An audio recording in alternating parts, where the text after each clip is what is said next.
안녕하세요. 4월 5일 화요일 아침입니다. 말씀과 함께 새롭게 여는 소망의 아침을 시작하겠습니다. 리처드 부스는 기독교 복음의 백미는 그리스도께서 십자가에 죽기까지 순종하신 것이다 라고 이야기합니다. 마태복음 26장 36절로 46절까지 말씀을 본문으로 하여 아버지의 뜻에 순복하는 기도라고 하는 주제로 함께 은혜를 나누기를 원합니다. 너희가 내 안에 거하고 내 말이 너희 안에 거하면 무엇이든지 원하는 대로 구하라.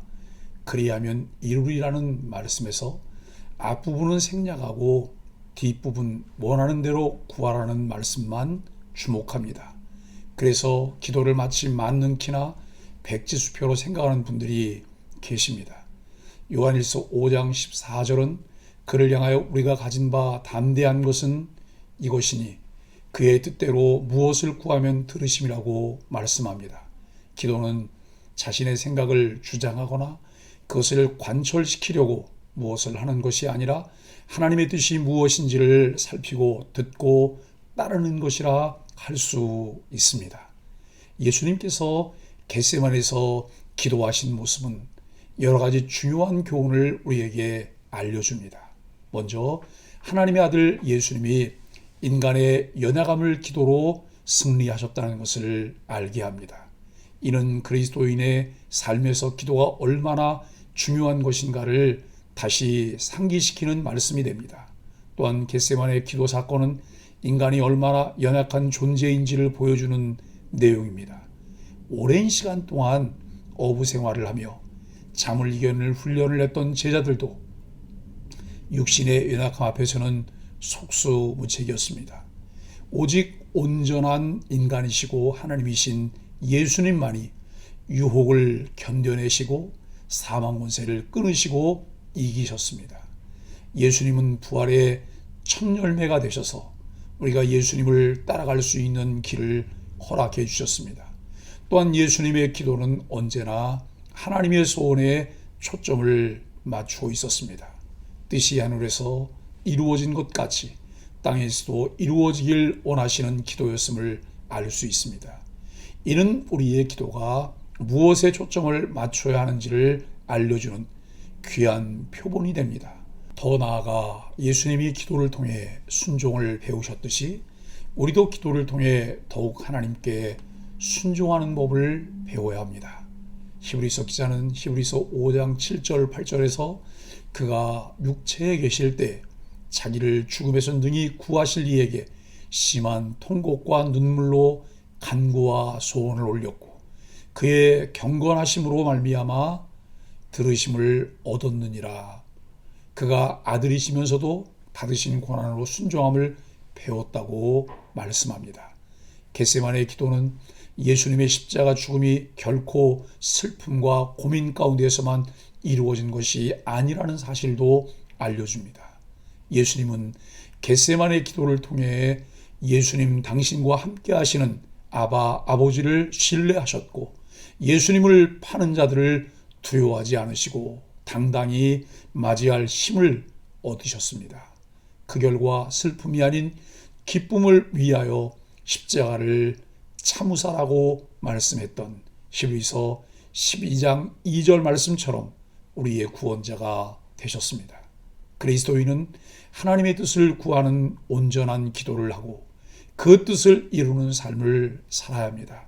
기독교인이나 불교인이나 기도의 대상만 다르지 기도의 내용이 크게 다르지 않은 경우가 있다는 것을 관심 있게 살펴보아야 합니다. 자신이 원하는 것을 관철시키기 위해 구하는 기복신앙을 추구하기 때문입니다. 예수님의 기도를 통해 바른 기도를 배우고 올바른 기도의 삶을 살아가는 그리스도인들이 되어야 합니다. 자신의 소원을 아뢰는 기도입니다. 예수님이 십자가의 고난을 앞두고 심각한 고민에 빠지셨습니다. 예수님은 하나님이시기 때문에 사람과 달리 십자가의 고난이 쉽게 느껴지셨으리라는 생각은 잘못입니다. 예수님은 완전한 하나님이신 동시에 완전한 사람이셨습니다. 예수님이 십자가에 달리실 때 보통 사람이 느끼는 고통을 동일하게 느끼셨습니다. 예수님도 먹지 않으실 때 허기지셨고 잠을 못 자면 피곤하셨습니다.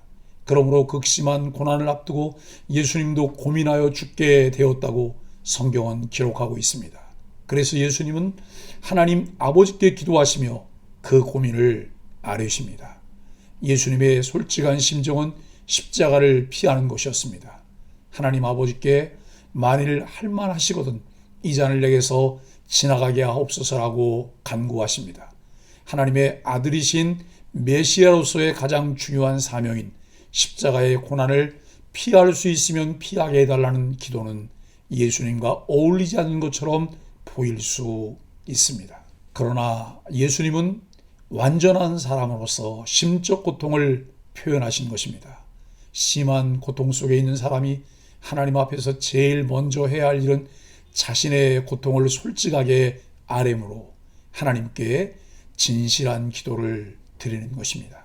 그리스도인은 예수님처럼 가식 없이 하나님 앞에 자신의 모습 그대로를 드러내어 하나님께 기도해야 합니다. 하나님의 뜻이 이루어지기를 구하는 기도입니다. 예수님은 간절한 소원을 하나님 아버지께 아뢰시면서도 자신의 원함을 끝까지 고집하지 않으셨습니다. 내 생각과 내 소원을 관철시키기 위해 기도하는 것이 아니라 아버지의 뜻대로 되기를 기도하십니다. 그러나 나의 원대로 마옵시고 아버지의 원대로 하옵소서라고 기도의 결론을 맺으십니다. 이는 뜻이 하늘에서 이루어진 것 같이 땅에서도 이루어지이다라는 기도와 같습니다. 하나님을 더 사랑하며 그의 뜻에 순복하려는 신실한 그리스도인들이 늘 하나님의 은혜 아래 살기를 간절히 갈망하는 삶의 자세입니다.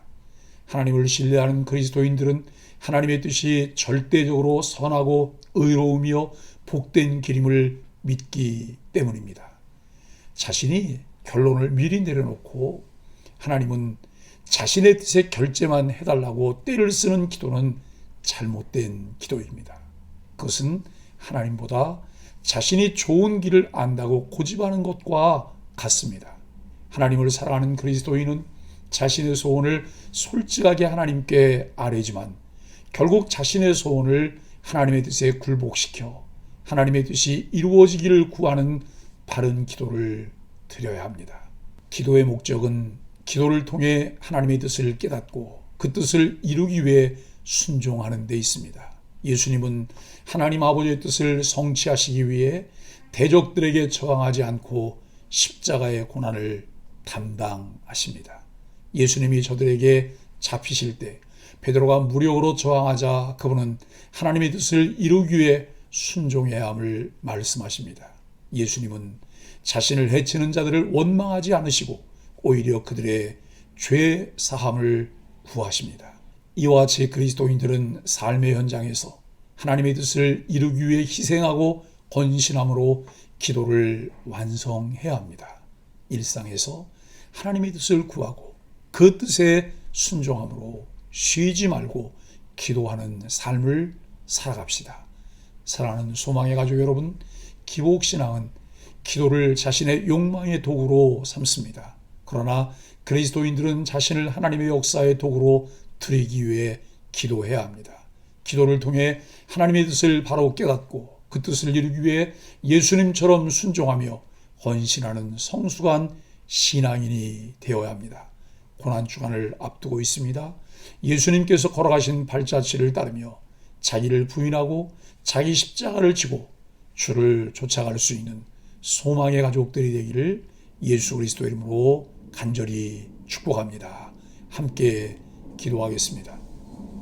십자가 고난을 앞두고 기도를 요청하신 주님께 졸음으로 응답한 제자들처럼 주님과 함께 깨어있지 못한 저희들을 용서하여 주옵소서. 주님이 본을 보이신 기도의 자세를 배우겠습니다. 어떤 일이든 아버지의 원대로 하시기를 간구하며 제 십자가를 묵묵히 감당하게 하여 주옵소서. 예수님의 이름으로 간절히 기도합니다. 아멘. 네.